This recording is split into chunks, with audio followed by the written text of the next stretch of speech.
mình sẽ bình luận về chủ đề Lewandowski ra thông báo về tương lai.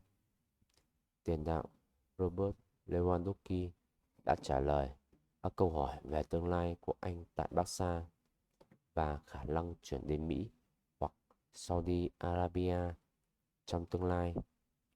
Lewandowski dường như đã cam kết thực hiện 2 năm còn lại trong hợp đồng của mình với Barca, mặc dù sắp bước sang sinh nhật thứ 36. Trong trái tim và khối óc của Lewandowski, việc rời đi đã không để đi đến những giải đấu như Major League Soccer nhà nghề Mỹ hay Saudi Pro League, vô địch quốc gia Saudi Arabia là không có ý nghĩa gì trước khi lập cú hat-trick. Sau khi màn ngược dòng đánh bại Valencia 4-2 đêm qua, Lewandowski đã được xem là một mùa giải không thực sự thành công với Barca.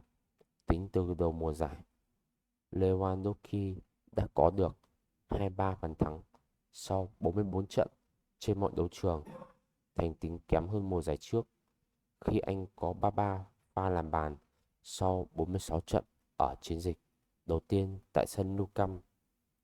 Phong độ không thực sự tốt khiến Lewandowski đã được liên kết với việc chuyển sang các giải đấu ít cạnh tranh hơn. Tuy nhiên, thì có vẻ như điều này sẽ không thành hiện thực khi chân sút người Ba Lan muốn thực hiện cam kết của mình với đội bóng xứ Catalonia. Nói lời tạm biệt với Barca chắc chắn là điều không thể đối với tôi vào mùa hè này. Bây giờ tôi cảm thấy thể lực tốt trở lại. Tôi gặp vấn đề về thể lực trong nửa đầu mùa giải. Mọi thứ sẽ tốt hơn vào năm 2024. Miễn là tôi tiếp tục cảm thấy tốt như bây giờ và nhận thấy trong quá trình tập luyện rằng không ai vượt qua tôi muốn tiếp tục thi đấu. Kể từ hôm nay, tôi nói điều này sẽ tiếp tục trong ít nhất là 2 năm nữa. Cho đến nay, tôi chưa bận tâm đến Saudi Arabia dù một giây nào cả. Cả Saudi Arabia lẫn Mỹ, điều đó không có ý nghĩa gì vào lúc này. Tại một số thời điểm, đó là điều mà trái tim và lý trí của tôi đã mách bảo.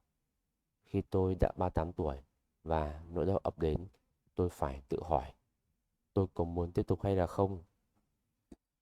Nhưng tôi chưa muốn lập kế hoạch xa đến như vậy.